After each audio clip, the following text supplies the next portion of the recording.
देश में corona virus का कहर जारी है। कोरोना के कारण देश को आर्थिक रूप से काफी नुकसान हुआ है।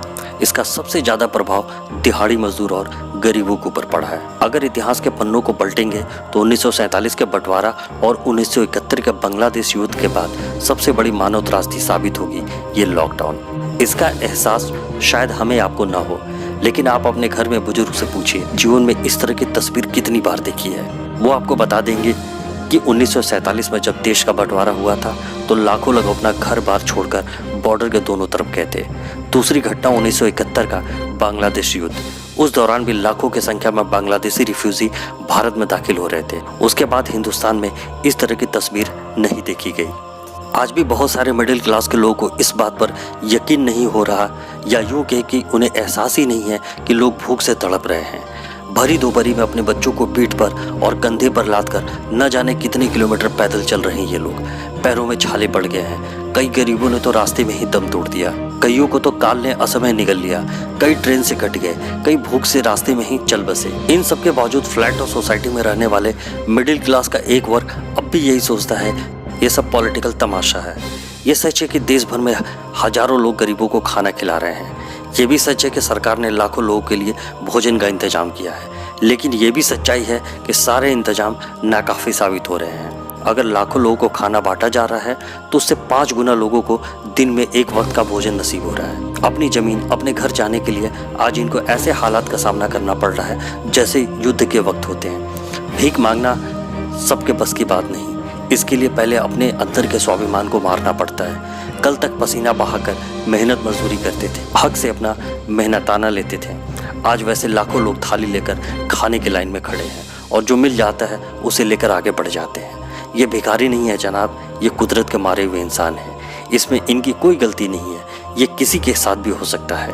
अपने परिवार को भूख से बचाने और अपनी मिट्टी में पहुंचने के लिए आज इनको ये दिन देखना पड़ रहा है। ये तस्वीरें वाकई दिल को रुला देने वाली है।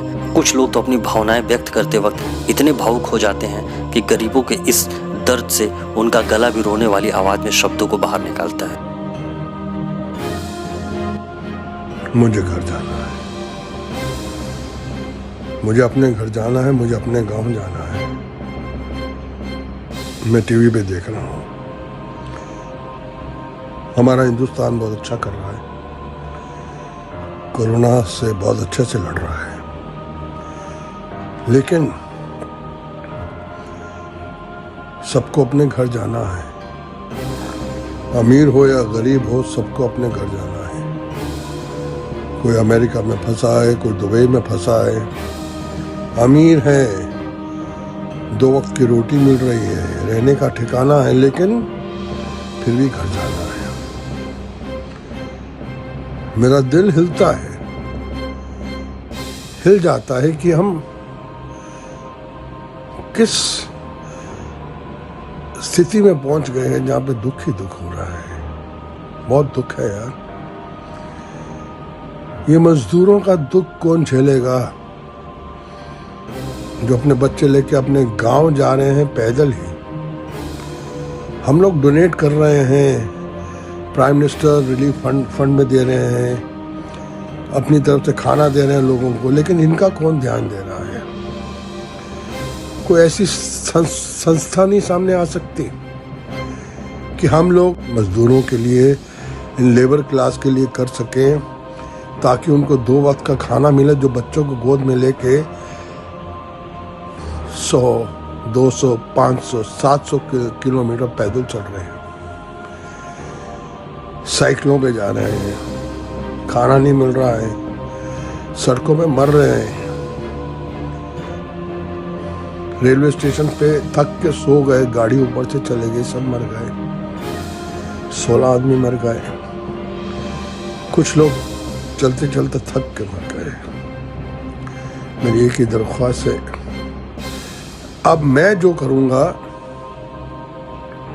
सिर्फ उन मजदूरों के लिए करूंगा और सरकार से कहूंगा कि इनका पैदल जाना बंद करो, इनको खाना दो, इनको रहने की जगह दो, इनको घर पहुंचाओ। ये लोग अभी कोरोना समझते हैं,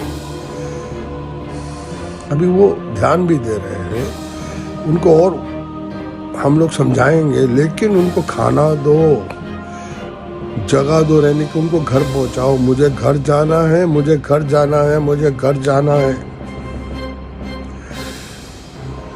कोई ऐसी संस्था बताओ जहां हम लोग, हिंदुस्तान के तमाम वो लोग इनकी मदद कर सकें और हम वहाँ अपना पैसा पहुंचाएं। मुझे घर जाना है। IBN9.live आप सबसे यही अपील करता है कि हम सब बस इतना करें कि हर इंसान 4 गरीब की मदद करे। आपके शहर, आपके क्षेत्र से गुजरने वाले हर उस गरीब को इतनी मदद कीजिए कि वो अपनी मिट्टी तक पहुंच जाए। आज इनको हमारी मदद की दरकार है। इनके बच्चों को जीवन जीने का एक मौका दीजिए। क्या पता इनकी दुआ से आपके जीवन में खुशहाली आ जाए।